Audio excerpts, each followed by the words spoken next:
तो पहला polymer, polymer का परिभाषा, आवाज नहीं आना चाहिए। पॉलीमर क्या होता है, कितने टाइप का होता है, वो सारा पढ़ा दिया है। कुछ और टाइप आपको बचा हुआ है, उस टाइप को डिस्कस करते हैं। तो एक बार पॉलीमर को फिर से रिपीट करते हैं थोड़ा सा, 2 मिनट। पॉलीमर समझना है इसको, पॉलीमर ये 2 वर्ड से बना हुआ है। एक वर्ड आपका है पोली, दूसरा वर्ड है मर। पोली और मर।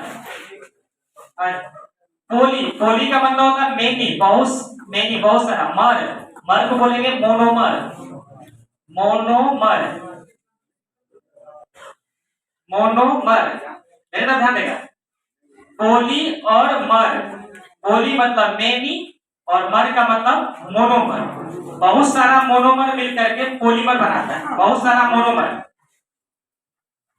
बहुत सारा मोनोमर मिलकर के पॉलीमर बनाता है।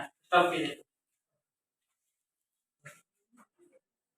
पॉलीमर, पोली और मर, पोली मतलब मेनी, मर मतलब मोनोमर। बहुत सारा मोनोमर मिल करके पॉलीमर बनाता है। मोनोमर, बहुत सारा मोनोमर, बहुत सारा मोनोमर, बहुत सारा मोनोमर मिल करके पॉलीमर बनाता है। समझने के लिए एक स्ट्रक्चर हम बताते हैं। ये मान लो पूरा सेटअप पॉलीमर है, इसके अंदर आप जितना भी पार्ट देख रहे हैं, छोटे छोटे पार्ट, ये सारा का सारा मोनोमर हो जाए। सारा का सारा मोनोमर मतलब ये इसका मोनोमर हो गया। और समझने के लिए बताते हैं, इस जैसे मकान, ये पूरा स्ट्रक्चर आप इसको पॉलीमर मानो। ये मकान ईंट से बना हुआ है, उसी तरह से आप पॉलीमर, पॉलीमर बना होता है मोनोमर से। जैसे मकान ईंट से बना होता है, उसी तरह से पॉलीमर बना होता है मोनोमर से। पॉलीमर बना होता है मोनोमर से। ये हम इसी को डिस्कस किए हुए थे। तो पॉलीमर, पोली मेनी मर मतलब मोनोमर, बहुत सारा मोनोमर मिलकर के पॉलीमर बना।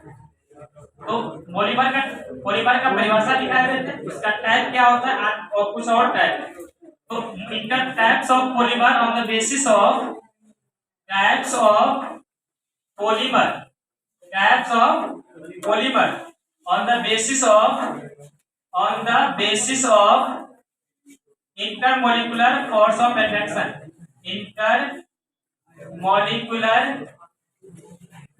Force of attraction, force of attraction, types of polymer on the basis of intermolecular force of attraction. इसमें सबसे पहला होता है इलास्टामोड। इलास्टामोड ये सारा पूछा हुआ है, समझेगा। इलास्टामोड का संबंध इलास्टिसिटी से, समझ लेगा भैया। इलास्टामोड का संबंध इलास्टिसिटी, इलास्टिसिटी ध्यान देगा। इलास्टामोड का संबंध इलास्टिसिटी से, मेरे समझिएगा। इलास्टामोड का संबंध इलास्टिसिटी से। इलास्टिसिटी का मतलब क्या होता है, तन्यता, नमरना, है ना। तो जो आप जिसमें इलास्टिसिटी का गुण पाया जाता है, ऐसा पॉलीमर जिसमें इलास्टिसिटी का गुण पाया जाता है। जैसे आपका हो गया रबर, रबर को नमड़ाने में क्या होता है, रबर नमड़ता है ना। तो जिस पॉलीमर में इलास्टिसिटी का गुण पाया जाता है, जिस पॉलीमर में इलास्टिसिटी का गुण पाया जाता है उसको बोलते हैं इलास्टामोड। जैसे रबर, रबर ध्यान देगा, रबर ऐसा पॉलीमर जिसमें इलास्टिसिटी का गुण पाया जाता है। इलास्टिसिटी मतलब तन्यता का गुण। जैसे रबर हो गया, रबर को नमड़ाने में नमड़ जाता है ना। और दूसरा परिभाषा इसका समझिए, पहला ये हो गया जिसमें इलास्टिसिटी का गुण पाया जाता है। दूसरा क्या होता है ना, ऐसा पॉलीमर जिसमें, अच्छा रबर को नमड़ाने में क्यों नमड़ जाता है, नमड़ने के पीछे रीजन, नमड़ने के पीछे रीजन है कि जो नेचुरल जो रबर होता है उसके अंदर intermolecular force of attraction weak होता है। जो बांधने वाला बल होता है वीक होता है, तब तो नमड़ाते तो नमड़ जाता है। जो नेचुरल जो रबर होता है उसके अंदर intermolecular force of attraction weak होता है। ये भी परिभाषा हो गया। ऐसा पॉलीमर जिसके, है ना, मोनोमर के बीच में intermolecular force of attraction weak हो, तब तो नमड़ाते नमड़ता है। नमड़ने का मतलब क्या, लोहा को नमड़ाते नमड़ता है नहीं, क्योंकि इसके अंदर इंटरमोलिकुलर फोर्स ऑफ अट्रैक्शन ज्यादा होता है। समझते जाइए। रबर को नमड़ाने में क्यों नमड़ते हैं, क्योंकि उसके अंदर इंटरमोलिकुलर फोर्स ऑफ अट्रैक्शन ज्यादा होता है। इंटरमोलिकुलर फोर्स ऑफ अट्रैक्शन ज्यादा है ना। ऐसा पॉलीमर, पॉलीमर लिखेगा साथ में, दी पॉलीमर व्हिच हैज, ऐसा पॉलीमर जिसके पास, which has present which has present weak intermolecular force of attraction, weak intermolecular force of attraction, force of attraction is called, ऐसा पॉलीमर जिसके पास weak intermolecular force of attraction present होता है, which has जिसके पास present होता है weak intermolecular force of attraction, इसको बोलते हैं हम लोग is called elastomer, is called elastomer, elastomer, elastomer. अच्छा, इसका एग्जांपल आपको याद रखना है, एग्जांपल इसका याद रखिएगा रबर। इसके अंदर और क्या चीज पाया, इलास्टिसिटी का गुण पाया जाता है, elasticity properties, elasticity properties, properties is found प्राप्त होता है, ठीक है, या पाया जाता है किसमें, इन इलास्टामोल, ठीक है, elasticity properties is found in elastomer. तो ऐसा पॉलीमर जिसके पास प्रेजेंट होता है weak intermolecular force of attraction, इसको बोलते हैं इलास्टामोल, ठीक है, इलास्टिसिटी का गुण पाया जाता है आपको इलास्टामोल। तो ये फाइबर क्या होता है, फाइबर ऐसा पॉलीमर होता है जिसके मोनोमर के बीच में, ध्यान देगा सर, फाइबर ऐसा पॉलीमर होता है जिसके मोनोमर के बीच में इंटरमोलिकुलर फोर्स ऑफ अट्रैक्शन बहुत ज्यादा होता है, आईएमएफ बहुत स्ट्रांग होता है, इंटरमोलिकुलर फोर्स ऑफ अट्रैक्शन बहुत ज्यादा स्ट्रांग होता है। आईएमएफ का मतलब होता है ऐसे इंटर एम से मॉलिक्यूलर एम से फोर्स अट्रैक्शन। तो फाइबर ऐसा पॉलीमर होता है जिसके मोनोमर के बीच में intermolecular force of attraction strong होता है, आईएमएफ स्ट्रांग होता है, इंटरमोलिकुलर फोर्स ऑफ अट्रैक्शन बहुत ज्यादा स्ट्रांग होता है ना। फाइबर याद रखना है, फाइबर ऐसा पॉलीमर होता है जिनके मोनोमर के बीच में इंटरमोलिकुलर फोर्स ऑफ अट्रैक्शन बहुत ज्यादा होता है। फाइबर जिसका फाइबर से बनता है, सेलुलोज है ना, ये सब आपका क्या होता है, फाइबर होता है। फाइबर ऐसा पॉलीमर होता है जिसके मोनोमर के बीच में इंटरमोलिकुलर फोर्स ऑफ अट्रैक्शन ज्यादा होता है। फाइबर का नाम रहेगा, नाम रहेगा, क्यों नहीं नाम रहेगा, क्योंकि इसके मोनोमर के बीच में इंटरमोलिकुलर फोर्स ऑफ अट्रैक्शन बहुत ज्यादा होता है। तो आपको लिखना है the polymer which has present, the polymer which has present a strong intermolecular force of attraction, force of attraction, the polymer which has present a strong intermolecular force of attraction is called fiber, इसको बोलते हैं हम लोग fibre. Intermolecular force of attraction बहुत ज्यादा होता है, इसको बोलते हैं फाइबर। का एग्जांपल आपको चेक करना है, सेलुलोज।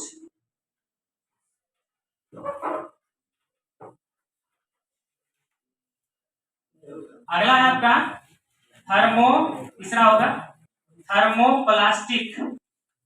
ये थर्मोप्लास्टिक पॉलीमर क्या होता है इसको समझना है, ठीक है, समझना बढ़िया से। प्लास्टिक यहाँ देखने क्या दिखा रहा है, प्लास्टिक, प्लास्टिक मतलब प्लास्टिक आप नाम सुनेंगे क्या, प्लास्टिक है ना, क्या प्लास्टिक को आप जैसे ही गर्म कीजिएगा तो वो क्या होगा, पहले सॉफ्ट होगा। प्लास्टिक को छोड़ो, सबसे पहले पॉलीथीन की बात करते हैं, पॉलीथीन तो प्लास्टिक है ना, पॉलीथीन को आप जैसे ही गर्म करोगे तो क्या होगा, पहले सॉफ्ट होगा, मुलायम होगा, और कुछ देर के बाद छोड़ देगा तो वही हार्ड हो जाएगा। देखना ध्यान देगा, पॉलीथीन को जैसे ही गर्म कीजिएगा तो सॉफ्ट होगा, और उसके बाद कुछ देर के बाद क्या हो जाएगा, वही हार्ड हो जाएगा, ठीक है। तो ऐसा पॉलीमर जिसको गर्म करने के बाद सॉफ्ट होगा, मतलब मुलायम, सॉफ्टेड है ना, ऐसा पॉलीमर जिनको गर्म करने के बाद सॉफ्ट हो जाएगा, मुलायम हो जाएगा, उसको बोलते हैं थर्मोप्लास्टिक। जैसे पॉलीथीन और जितना प्लास्टिक और सब सारा का सारा आपको थर्मोप्लास्टिक। फिर सुनिए, थर्मोप्लास्टिक ऐसा पॉलीमर जिसको गर्म करने के बाद सॉफ्ट होगा, गर्म करने के बाद सॉफ्ट। हम लोग गांव समय या बचपन समय आप देखे होंगे, पॉलीथीन सब का प्लास्टिक सब को जला करके बॉल बनाते, तो बॉल बनाते थे क्या, जैसे ही उसको गर्म करने के बाद वो सॉफ्ट होता है, सॉफ्ट सॉफ्ट मुलायम होगा और छोड़ दीजिएगा तो हार्ड हो जाएगा, है ना। तो यही होता है। तो थर्मोप्लास्टिक क्या होता है? ऐसा पॉलीमर जिनको गर्म करने के बाद वो सॉफ्ट होगा, मुलायम होगा, उसको बोलेंगे थर्मोप्लास्टिक। इसका एग्जांपल, सबसे अच्छा एग्जांपल आप लोग जानते होइएगा, पॉलीथीन। इसमें आप सब्जी लाते हो, पॉलीथीन, पॉलीथीन सबसे अच्छा एग्जांपल पॉलीथीन, है ना। इसका क्या परिभाषा होगा? ऐसा पॉलीमर जिनको गर्म करने के बाद सॉफ्ट होगा। तो लिखना है, देखो, the polymer which is soften, the polymer which is soften, जो सॉफ्ट होता है, विच, जो, विच इज सॉफ्टेन, सॉफ्टेन मतलब मुलायम, विच इज सॉफ्टेन ऑन हीटिंग, गर्म करने के बाद, है ना। ऐसा पॉलीमर जो सॉफ्ट होता है, मुलायम होता है, ऑन हीटिंग, है ना, इज कॉल्ड थर्मोप्लास्टिक, थर्मोप्लास्टिक। ऐसा पॉलीमर जो सॉफ्ट होता है on heating is called thermosetting. दूसरा होता है थर्मोप्लास्टिक इज कॉल्ड थर्मो, एक होता है थर्मोसेटिंग, थर्मोसेटिंग। ये सारा पूछा हुआ है, दोनों में अंतर पूछता है।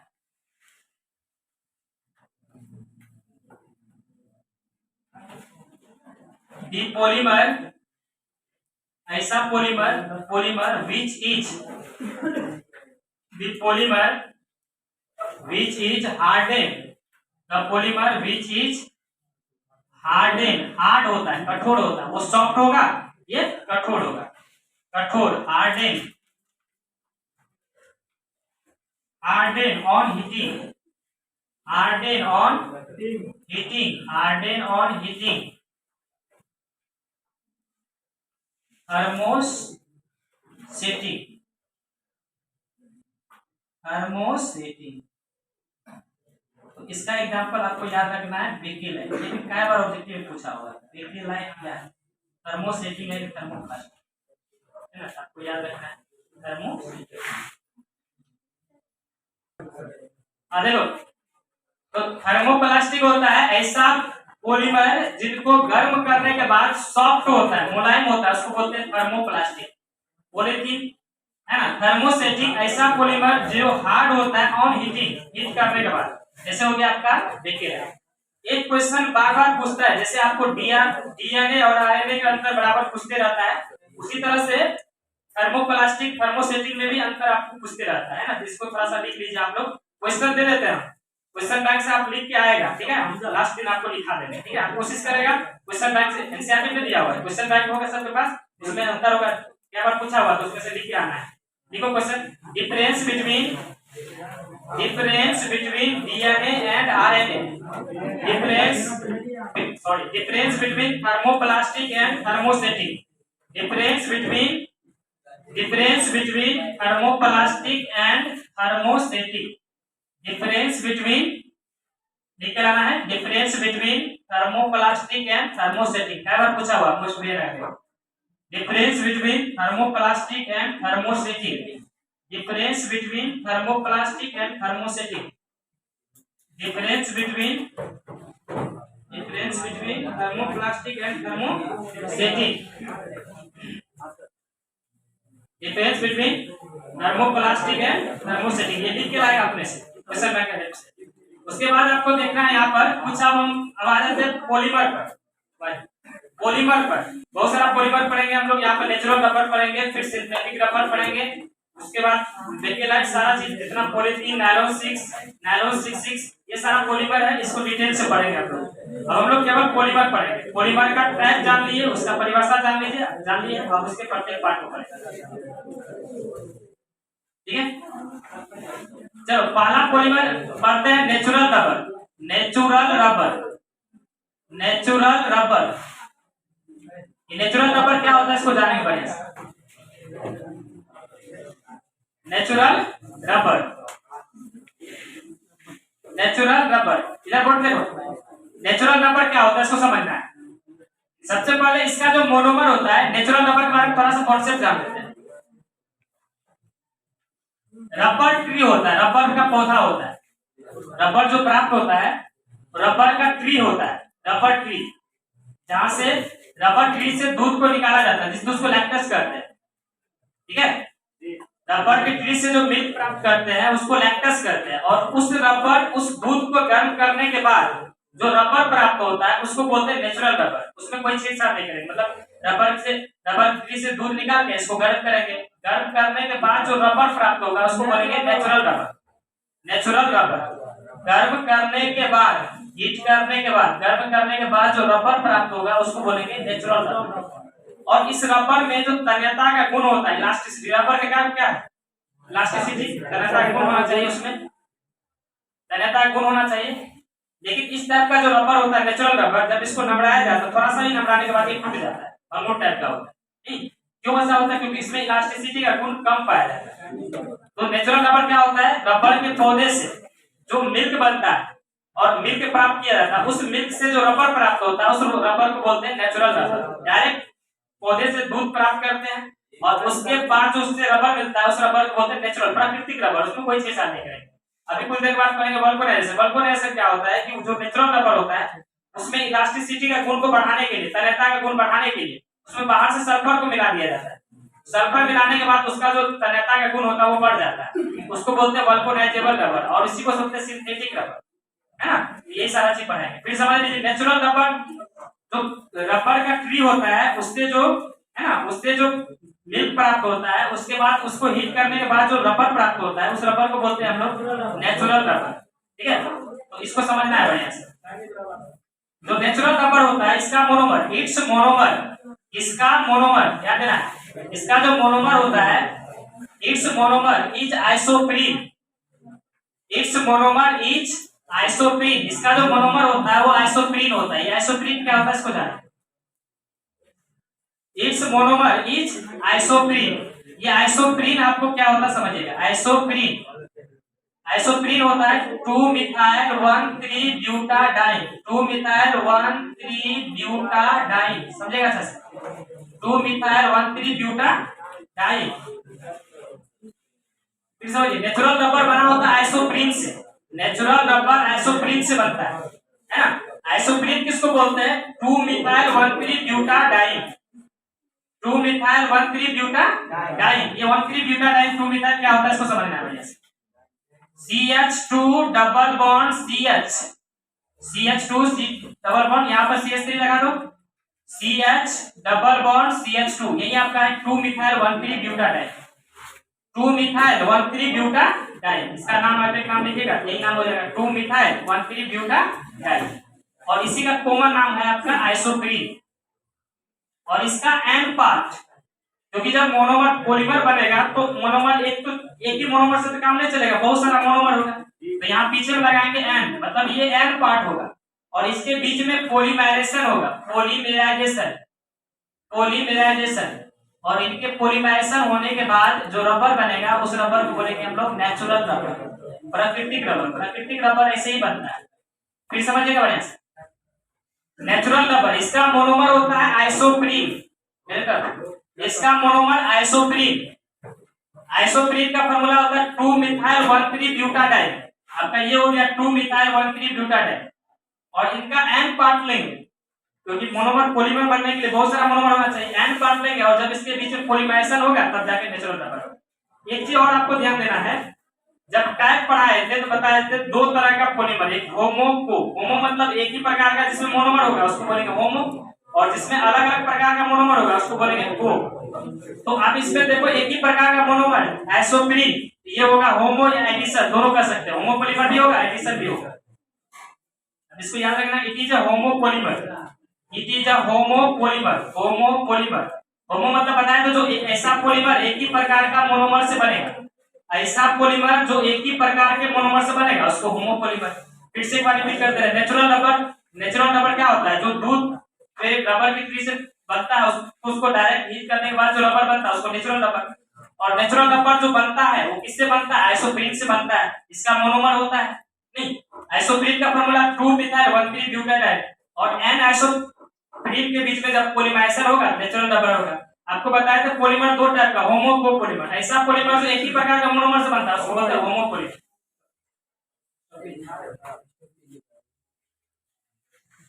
नेचुरल रबर, नेचुरल रबर सारा चीज पढ़ा दिया। नेचुरल रबर क्या होता है, क्या मोनोमर होता है, किस चीज से बना होता है ना। अब हम उसके बाद हमको जानना है कि इसी में आप नेचुरल रबर का तो इसमें फॉल्ट पाया गया ना। नेचुरल रबर में क्या फॉल्ट पाया गया समझिएगा। नेचुरल रबर में फॉल्ट क्या पाया गया, इधर बेटा देखो। नेचुरल रबर में क्या फॉल्ट पाया गया, इसमें इलास्टिसिटी का गुण कम पाया जाता है। इलास्टिसिटी का गुण कम पाया जाता है, मतलब जैसे रबर जैसे थोड़ा सा नमरा जाता है, टूट जाता है। अब इसमें इलास्टिसिटी गुण बढ़ाने के लिए बाहर से सल्फर मिलाना पड़ता है। जो दूध होता है रबर का, है ना, रबर का जो मिल्क होता है पौधे से प्राप्त किया जाता है, इसमें बाहर से सल्फर को मिला दिया जाता है। सल्फर, सल्फर और सल्फर मिलाने से क्या होता है कि नेचुरल रबर में तन्यता का गुण आ जाता है, इलास्टिसिटी प्रॉपर्टीज बढ़ जाता है। उसके बाद जो रबर बनता है उसमें तन्यता का गुण बढ़ जाता है, इलास्टिसिटी का गुण बढ़ जाता है। समझेगा बढ़िया से। जो रबर मिलता है नेचुरल रबर, उसमें यदि सल्फर मिला देते हैं, सल्फर मिलाने के बाद उसमें इलास्टिसिटी का गुण बढ़ जाता है, वो अच्छा रबर कहलाता है। उसको सिंथेटिक रबर कहते हैं। क्या बार बोल पूछा होगा। सिंथेटिक रबर ऐसा रबर जिसमें सल्फर मिलाने के बाद, नेचुरल रबर में सल्फर मिलाने के बाद जो रबर बनता है उसको बोलते हैं सिंथेटिक रबर, है ना। अच्छा, सल्फर मिलाने का प्रोसेस भी कुछ कहलाता होगा। ये दूध है रबर का प्रोसेस, जो दूध प्राप्त किया जाता है इसको लैक्टस कहते हैं। उसको ऐसे हीट करेंगे तो नेचुरल रबर बनेगा, और जब इसमें सल्फर मिला देंगे तो सल्फर मिलाने के बाद जो रबर बनेगा, सल्फर मिलाने के बाद जो रबर बनेगा उसको बोलेंगे सिंथेटिक रबर, या इस प्रोसेस को बोलते हैं वल्कोनाइजेशन। रबर सिंथेटिक रबर, वैसे हीट करेंगे तो नेचुरल रबर, सल्फर मिलाकर हीट करेंगे तो उसको बोलेंगे synthetic rubber. Synthetic rubber process को बोलेंगे वल्कोनाइजेशन। आपको पढ़ना है वल्कोनाइजेशन। वल्कोनाइजेशन क्या होता है, नेचुरल रबर में सल्फर मिलाने के प्रोसेस को वल्कोनाइजेशन कहते हैं। वल्कोनाइजेशन, वल्कोनाइजेशन, वल्कोनाइजेशन क्या होता है, सल्फर मिलाने का प्रोसेस। वल्को लिखिएगा process, mixing of sulphur, mixing of sulphur का स्पेलिंग थोड़ा सा देख लीजिएगा। मिक्सिंग ऑफ सल्फर इन, है ना, नेचुरल रबर, जो प्राकृतिक रबर होता है, नेचुरल रबर, सही कर लेना अरे इतना सही कर लेना आपने। Mixing of sulphur in natural rubber, natural rubber is called नाइजेशन। वल्कोनाइजेशन कहलाता है सल्फर मिलाने का प्रोसेस को vulcanisation. Mixing of sulphur in natural rubber, जो नेचुरल रबर होता है उसमें जो सल्फर मिलाते हैं उसके बाद जो रबर प्राप्त होता है उसको बोलते हैं, है ना, vulcanisation. Mixing of sulphur in natural rubber is called वल्को, प्रोसेस को बोलते हैं वल्कोनाइजेशन। और जो सल्फर जो रबर पर बनता है, सल्फर मिलाने के बाद जो रबर बनता है उसको बोलते हैं, है ना, सिंथेटिक रबर। वल्कोनाइजेबल, नाइजेबल, वल्कोनाइजेबल रबर जो होता है, रबर वल्कोनाइजेबल रबर मतलब सल्फर मिलाने के बाद जो रबर बनता है, vulcanisable rubber is called synthetic rubber. क्या बार पूछा हुआ, सिंथेटिक रबर क्या होता है, synthetic, synthetic rubber, vulcanisable rubber is called synthetic rubber. Vulcanisable rubber is called synthetic rubber. इसका एग्जांपल आप याद करोगे, नियोप्रीन,